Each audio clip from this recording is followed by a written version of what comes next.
Hi all, travelling ജീൻ്റെ മറ്റൊരു വീഡിയോയിലേക്ക് എല്ലാവർക്കും സ്വാഗതം.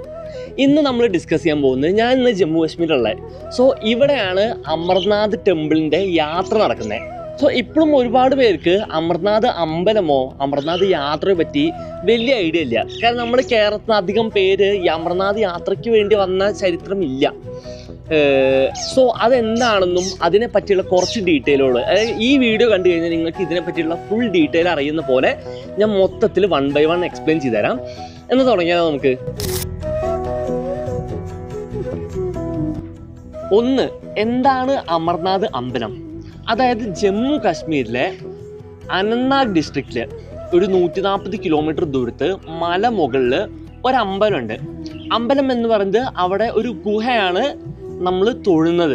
ആൻഡ് 3888 മീറ്റർ ഉയരത്തിലാണ് ഇത് നിൽക്കുന്നത്.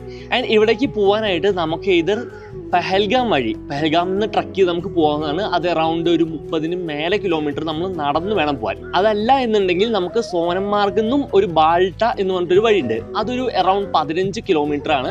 ഈ 32 കിലോമീറ്റർ അധികം ഹൈറ്റ് ഇല്ലാതെ മെല്ലെ മെല്ലെ കയറുത്തെങ്കിൽ അപ്പുറത്ത് 15 കിലോമീറ്റർ നമ്മൾ സ്റ്റീപ്പ് ഹൈറ്റ് കയറണം. ഒരു വർഷം ഏതാണ്ട് 3 ലക്ഷം, ഇപ്പോൾ 3 ലക്ഷത്തിന് മേലെ പിൽഗ്രിമോളാണ് ഇപ്പോൾ ഒരു വർഷം വന്നുകൊണ്ടിരിക്കുന്നത്. അമ്പലത്തെ കുറിച്ച് അറിഞ്ഞെങ്കിൽ ഇനി അതിന്റെ ഹിസ്റ്ററി ഒന്ന് നമുക്ക് കേട്ടു നോക്കിയാലോ. അതായത് ഒരു കാലത്ത് പാർവതി ശിവനോട് ചോദിക്കുകയാണ്, ശിവഭഗവാനെ ഇമ്മോർട്ടാലിറ്റിയുടെ കഥ എന്താണെന്ന് ചോദിക്കുകയാണ്. ഇമ്മോർട്ടാലിറ്റി എന്ന് വെച്ച് കഴിഞ്ഞാൽ ഒരാൾക്ക് മരണമില്ലാതെ ഇരിക്കാനുള്ള കഥ എന്താന്ന് പറയണേ. അതൊരു സീക്രട്ടായി പറയാൻ വേണ്ടിയിട്ട് ശിവൻ ചൂസ് ചെയ്യുന്ന ഒരു സ്ഥലമാണ് ഈ പറഞ്ഞ ഒരു കേവ്, അതായത് പഹൽഗാമിന് മുകളിലുള്ള അമർനാഥ് കേവ്. ആ ഒരു കഥയുടെ പേരാണ് അമർ കഥ.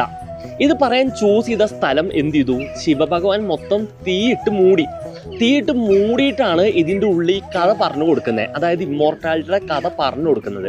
പക്ഷെ എന്ത് സംഭവിച്ചെന്ന് പറഞ്ഞാൽ ഇത് രണ്ടും രഹസ്യമായിട്ട് 2 പ്രാവുകൾ കേട്ടു. ആൻഡ് ആ പ്രാവുകൾ എന്തായി, ഇമ്മോർട്ടലായി. ആൻഡ് ഇന്നും ആ പോകുന്ന അമ്പലത്തിൽ തൊഴുന്ന ആൾക്കാർക്ക് ഈ 2 പ്രാവുകളെ അവിടെ കാണാൻ പറ്റും എന്നുള്ളതാണ് ഐതിഹ്യം. ആൻഡ് അങ്ങനെ 2 പ്രാവിനെ കണ്ടു കഴിഞ്ഞാൽ അവരെ തൊഴുന്നതുമാണ് ഇന്നത്തെ ഐതിഹ്യം. കാരണം 3880 മീറ്റർ മുകളിൽ എപ്പോഴും പ്രാവുകൾ ഗ്രൂപ്പായിട്ട് സഞ്ചരിക്കും. ആൻഡ് ഇത്രയും ദൂരത്ത് പ്രാവുകൾ സഞ്ചരിക്കാറില്ല.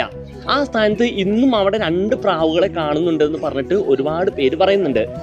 ആ ഒരു ഇമ്മോർട്ടാലിറ്റിയുടെ വിശ്വാസമാണ് ഇന്നും അമർനാഥ് യാത്ര എല്ലാവരും ചൂസ് ചെയ്യാനുള്ള കാരണം. ഓക്കെ, അമ്പലത്തിനെ പറ്റിയിട്ടുള്ള കഥയും ഹിസ്റ്ററിയും അറിഞ്ഞിട്ടുണ്ടെങ്കിൽ ഇനി ഇങ്ങോട്ട് എങ്ങനെ എത്താം എന്ന് പറയണം. അതായത് അമർനാഥ് ഒരു വർഷം 38 ദിവസമേ തുറന്നു വയ്ക്കുള്ളൂ. ഇപ്രാവശ്യം അതുള്ളത് ജൂലൈ 3 മുതൽ ഓഗസ്റ്റ് 9 വരെ ഉണ്ട്, അതായത് 38 ദിവസം. ഇവിടെ ഇനി എങ്ങനെ വരാമെന്ന് വെച്ച് കഴിഞ്ഞാൽ ഇവിടുന്ന് 2 റൂട്ടുകളെ, ഒന്നെങ്കിൽ പഹൽഗാമിൽ നിന്ന് 30 കിലോമീറ്റർ ട്രക്ക്, അതല്ലെങ്കിൽ സോനമാർഗിൽ നിന്ന് 15 കിലോമീറ്ററുള്ള ട്രക്ക്. ഈ 2ലേക്ക് നിങ്ങൾക്ക് വരണമെങ്കിൽ നിങ്ങൾ ബേസായ ജമ്മുവിൽ നിന്ന് ഏതർ ശ്രീനഗർ വന്നിട്ട് ശ്രീനഗറിൽ നിന്ന് വേണം ഈ 2 ട്രക്ക് എടുക്കാൻ. അതായത് ബാൾട്ടാലിക്കാണ് നിങ്ങൾ പോകുന്നെങ്കിൽ നിങ്ങൾക്ക് ശ്രീനഗർ വന്നിട്ട് അങ്ങനെ സോനമാർഗ് പോവാം.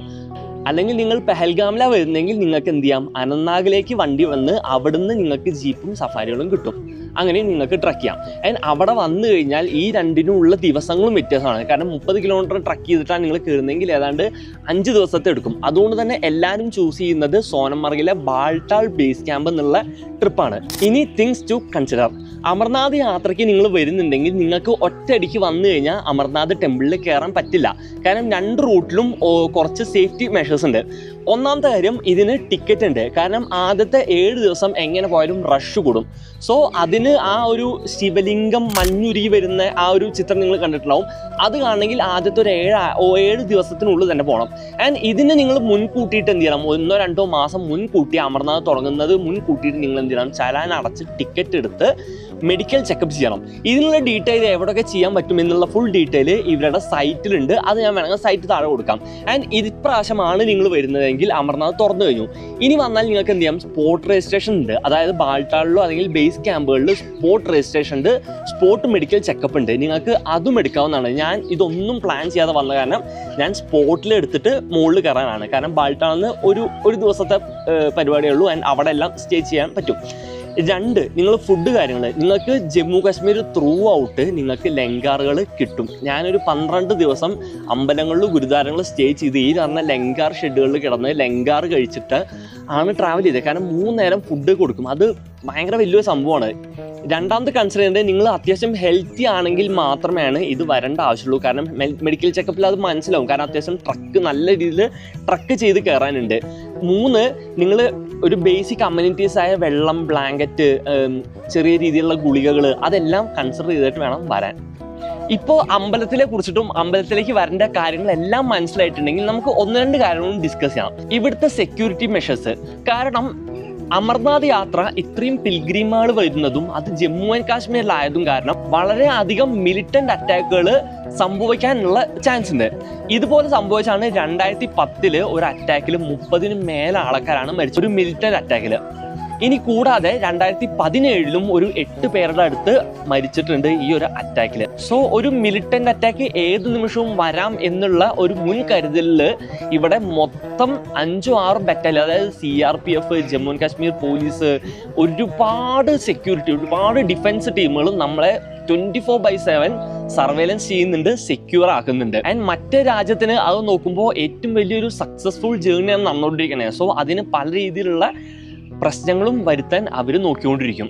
ഇനി പറഞ്ഞു വരുമ്പോൾ ഡിഫൻസ് സെക്യൂരിറ്റി അല്ലാതെ മെഡിക്കൽ സെക്യൂരിറ്റി നമുക്ക് എന്തൊക്കെ തരുന്നു? 1, RFID ടാഗുകൾ എല്ലാവർക്കും ഇമ്പോർട്ടൻ്റ് ആണ്. അതായത് രജിസ്റ്റർ ചെയ്യുന്ന സ്പോട്ടിൽ നമുക്കൊരു RFID ടാഗ് തരും. അതെപ്പോഴും നമ്മൾ അണിഞ്ഞുകൊണ്ടിരിക്കണം. ഒരാൾ എവിടേക്ക് പോകുന്നു, എന്തൊക്കെ ചെയ്യുന്നു എന്നുള്ള ഫുൾ ട്രാക്കിങ്, നമ്മുടെ ഇമേജ് വരെ ആ RFID ട്രാക്കിൽ നമ്മൾ എന്ത് ചെയ്താലും അതിലത് പിടിക്കപ്പെടും. 2, സർവൈലൻസ് ആൻഡ് ഇവാക്വേഷൻ. ഡ്രോണുകളും ഹെലികോപ്റ്ററും എല്ലാം നേരത്തും നമ്മുടെ ഇവാക്വേഷനും ഹെൽപ്പിനും അവിടെ സജ്ജമാണ്. കാരണം ഇൻ കേസ് ഈ ട്രക്കിൻ്റെ ഇടയിൽ ഒരാൾ ക്ഷീണിച്ച് പോയോ, കുഴഞ്ഞു വീഴുകയോ അല്ലെങ്കിൽ എന്തെങ്കിലും ഒരു ഡിസാസ്റ്റർ സംഭവിച്ചു കഴിഞ്ഞാൽ അതിന്ന് പെട്ടെന്ന് എസ്കേപ്പ് ചെയ്യിക്കാൻ വേണ്ടിയിട്ട് ഒരുപാട് സർവൈലൻസ് സിസ്റ്റം അവിടെ ഉണ്ട്. ഇനി മെഡിക്കൽ ആൻഡ് ഡിസാസ്റ്റർ പ്രിപ്പയർനെസ്.